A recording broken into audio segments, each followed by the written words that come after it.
In keeping with my theory about bad money chasing out good money, if you're familiar with this theory, it's basically that, like, for example, if I go to a store and I'm wearing sweatpants and I'm drunk and I talk to somebody, they might think that I'm a beggar and disrespect me. And so it's bad money chasing out the good because what they expect is a beggar of some sort.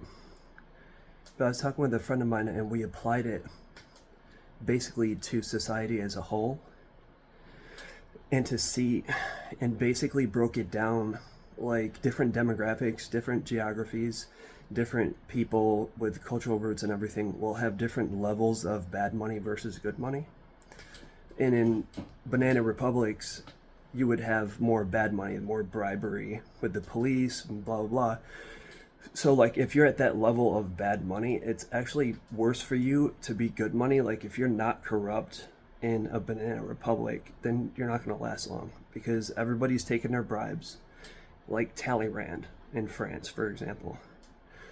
And I found that it was interesting and that bad money and good money is sort of a blurred line as well, because you always have some level of corruption, whether it's enjoyment, like enjoying yourself at work, working slowly or something. Like, not everybody's going to go 100% all the time, but it's generally better to have a higher good money than bad money because then your economy will be more efficient and less of a banana republic.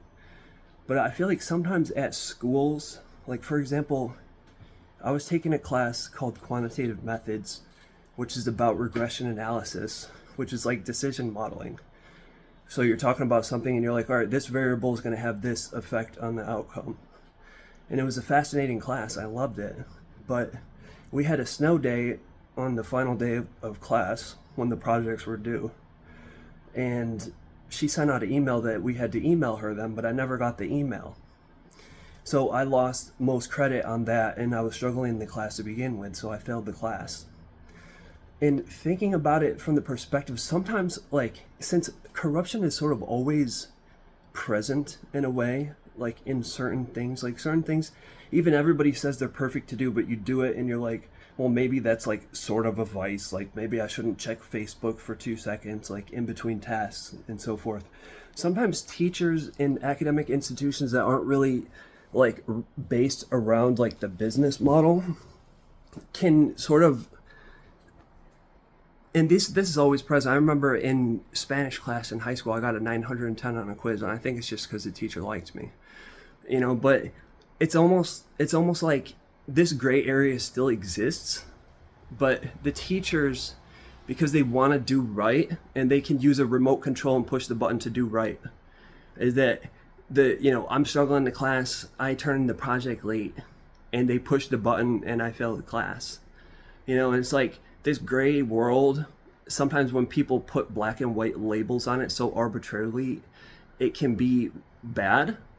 But that being said, as a society as a whole and in your personal life as a whole, it's better to have more of the good money than the bad money. You see what I'm saying?